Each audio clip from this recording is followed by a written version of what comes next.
5G is a weapon.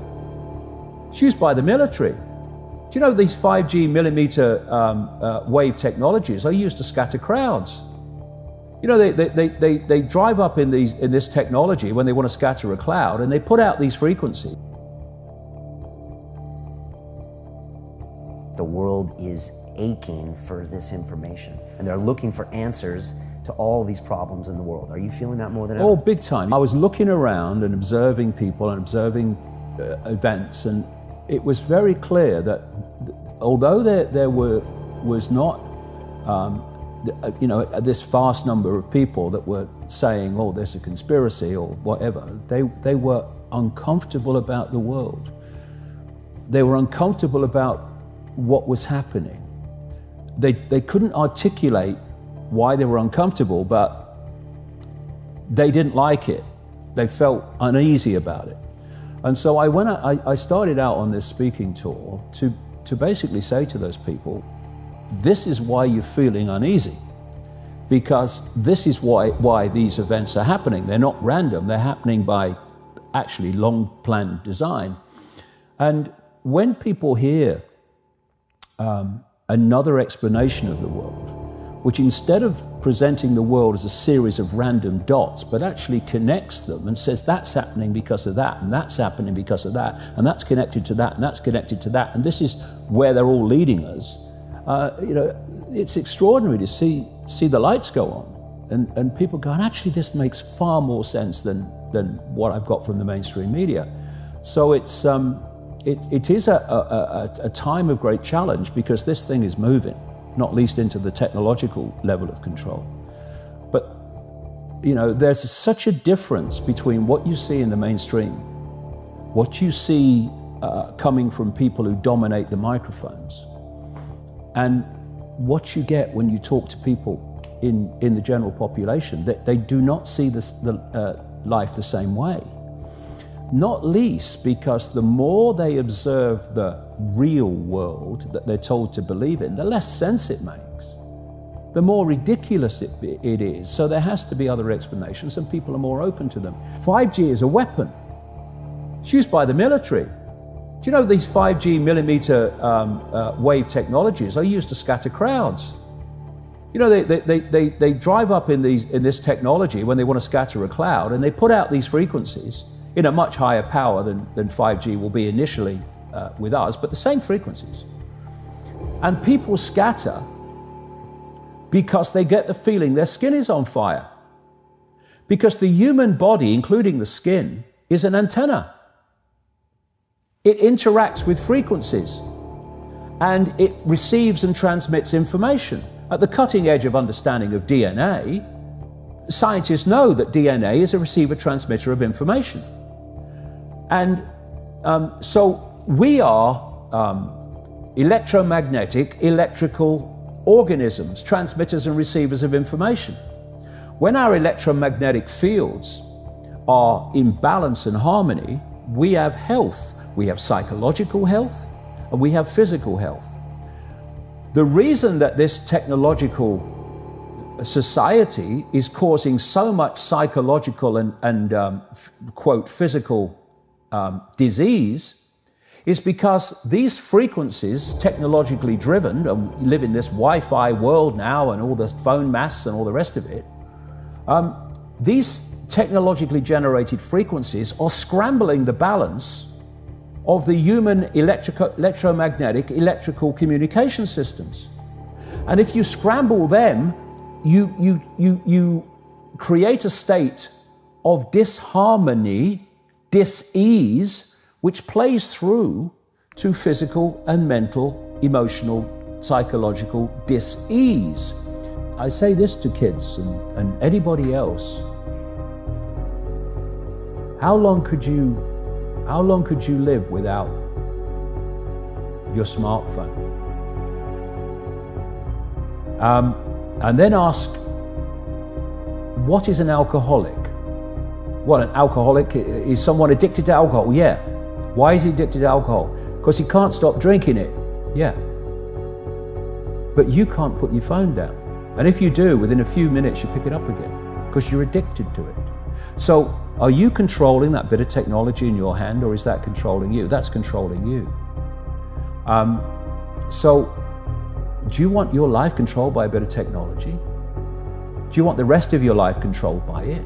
Or are you now going to go, I'm putting this down? The brain processes information electrically. It communicates with the cellular structure electrically. And it operates within a certain band of frequency. If you can broadcast frequencies carrying information, this technology has long been known, carrying information and perceptions within the frequency that the brain decodes information, the brain will decode those frequencies and will have those perceptions. You can externally, even without connection to AI, although that's the piece de la resistance, if you like, that's the kind of holy grail. But even before that, you can influence people's perceptions externally by broadcasting these frequencies that we interact with, because we are antenna. If technology is going to be the servant rather than the governor, it has to serve the interests of humanity, and humanity does not have to serve it. We're in a situation now where humanity is serving technology.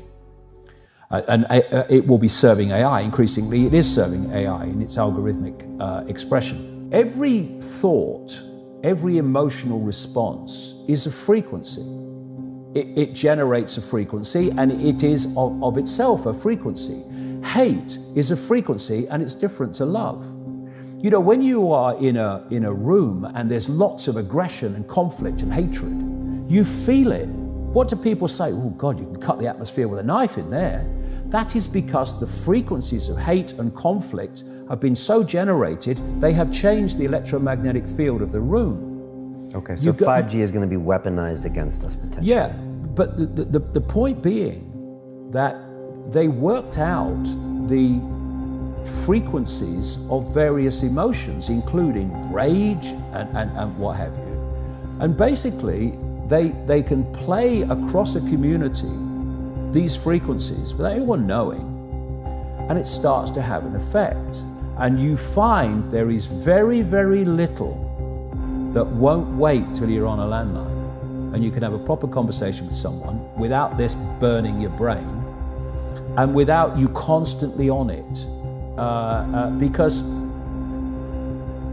what is happening, and this cabal knows this, for a very long time, indeed right up to recent times, science believed that once the brain was formed, that was it. That's how it stayed. Now they know it's very different through this thing they call brain placidity. Brain placidity means the brain is changing in the way it processes information and the neuron networks it creates to process information on the basis of information received. So what we've had in this very short time is the human brain bombarded with digital electrical stimulus that it's never experienced before. 5G doesn't travel well because of the nature of its frequency. So instead of big towers, as we have now, broadcasting these frequencies long distances, it won't do that. And it doesn't go through solid objects, what we call solid objects, very well either. So to overcome that, there are going to be boxes broadcasting 5G, this weapon, down every street, all over the world. You're talking phenomenal numbers of these boxes, broadcasting like on the lamp standard outside your children's bedroom and stuff, broadcasting this stuff. There's no way you'll be able to go where you won't be in a field of 5G. It's changing the human brain. It's changing the way the brain processes information, and how we process information dictates our perception of reality. And people might not realize why they're feeling it, but they start to feel it. And then what they do is they trigger that with an event, maybe some guy is attacked by the police or something, or somebody's arrested for something they didn't commit, and now there's the trigger. The blue touch paper's been lit of this manufactured frequency-driven rage, and you have mass riots and what have you, and people do things that they wouldn't normally do. And you can make people depressed. You know, the American military, they've admitted this. They have technology that fires frequencies at the enemy that basically breaks the enemy's spirit, so they give up and put their weapons down, because you're not supporting them going down this road of technological control. So when people say there's nothing I can do, I'm just little me, first of all, you're not little me, that's just a perception of yourself. But there's endless things we can do. The question is, are we going to do them? And that answer to that question will decide if we end up in this technological dystopia or whether we don't. And we better start making the choice quick, because it's moving fast.